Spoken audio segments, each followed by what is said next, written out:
स्वर्णिम वाग्ले माननीय मन्त्रीज्यूको उपस्थिति भएकै हो। तर अख्तियारी त प्रधानमन्त्रीसँग हुन्छ, अख्तियारी भएको प्रधानमन्त्री आउनुपर्ने होला र अर्को तपाईँले सरकारका अर्थमन्त्री आउनुभयो भन्नुभयो।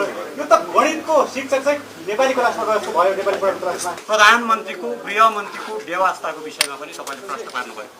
आज दलले आयोजना गरेको दलको बैठक, सर्वदलीय बैठक र दलका शीर्ष नेताहरू बस्ने बैठक, अर्थात् दलका नेताहरूले, राजनीतिक दलका नेतृत्वले विद्यमान घटनाका विषयमा उहाँहरूको धारणा, उहाँहरूको अनुभव र उहाँहरूको मार्गनिर्देशन के छ भन्ने कुरामा केन्द्रित रहेको बैठक हुनाले यो बैठकमा दलको शीर्ष नेताहरू नै बस्ने हो। सरकारको प्रतिनिधित्व स्वरूप स्वर्णिम वाग्ले माननीय मन्त्रीज्यूको उपस्थिति भएकै हो। त्यसकारणले यो दलको अवधारणाका लागि र राजनीतिक दलका रूपमा एउटा जिम्मेवार ढङ्गले अगाडि बढ्ने प्रयास स्वरूप बसिएको बैठक हुनाले यो बैठक दलकै नेताहरू बस्ने बैठक हो। सरकारले गर्ने कार्य सरकारले आफ्नो ढङ्गले गरि नै रहेको छ, त्यसबारेमा जानकारी आइ नै रहेको छ। त्यसमा थप जानकारी आइदिए हुन्थ्यो भन्ने कुराहरू अथवा अन्य जे प्रश्नहरू छन् त्यसको समाधान गरिहाल्छ। सरकारका प्रवक्ता हुनुहुन्छ, अब सरकार यो चाहिँ क्याबिनेट मिटिङहरू हुँदै गएका छन्, गृह प्रशासन आफ्नो फिल्डमा काम गरि नै रहेको छ। त्यसकारणले यो हामी भइरहेको बिचमा भएको हुनाले अहिले समीक्षा गर्नुपर्ने या अवधारणा बनाउनु पर्ने हामी त्यो बिन्दुमा पुगेको छैनौँ जस्तो मलाई लाग्छ। अर्को कुरा राजनीतिक रूपमा एउटा जिम्मेवारी पनि हो।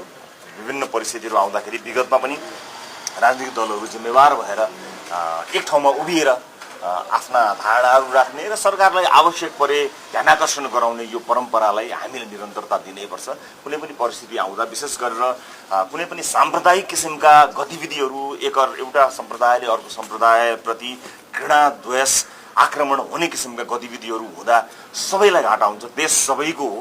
राजनीतिक रूपमा हामीले लड्ने मैदान फरक छन्, तर यस किसिमका घटनाहरू हुँदाखेरि हामी एकै ठाउँमा उभिनुपर्छ भन्ने कुराको जुन महसुस हामी सबै राजनीतिक दलहरूले गर्यौँ, यसको सन्देश पनि यही हो र हामी सबैको तर्फबाट एउटा संयुक्त अपिल पनि चाँडै आउँदैछ। त्यो अपिलले पनि अझ धेरै कुरा बताउने भएको हुनाले साथीहरूलाई यसै ढङ्गले बुझ्न अख्तियारी हुन्छ। तपाईँले जिम्मेवारी बोध गर्नुभयो, त्यो तपाईँको जिम्मेवारी बोध गर्दाखेरि तपाईँलाई त्यो राम्रो गर्यो। तर अख्तियारी त प्रधानमन्त्रीसँग हुन्छ, अख्तियारी भएको प्रधानमन्त्री आउनुपर्ने होला र अर्को तपाईँले सरकारका अर्थमन्त्री आउनुभयो भन्नुभयो।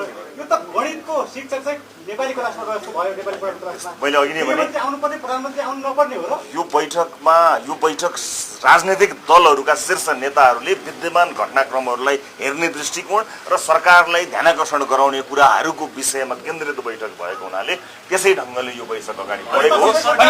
जस्तो बैठक प्रधानमन्त्रीले डाक्नु पर्थ्यो, व्यवस्थापक त प्रधानमन्त्री नै हो। त्यसमा प्रधानमन्त्रीले आफ्नो भावना, आफ्नो धारणा प्रधानमन्त्रीले आफूले गर्नुपर्ने काम गरिरहनु भएको छ, गर्नुहुन्छ। गृहमन्त्रीले आफूले गर्ने काम गरिरहनु भएको छ, गर्नुहुन्छ। हामी कुनै पनि घटनालाई सुरुवात हुने बित्तिकै त्यसको निष्कर्षमा पुग्नुपर्ने छैन। पहिलो हाम्रो दायित्व भनेको शान्ति सुव्यवस्था कायम गर्ने हो, सद्भाव कायम गर्ने हो।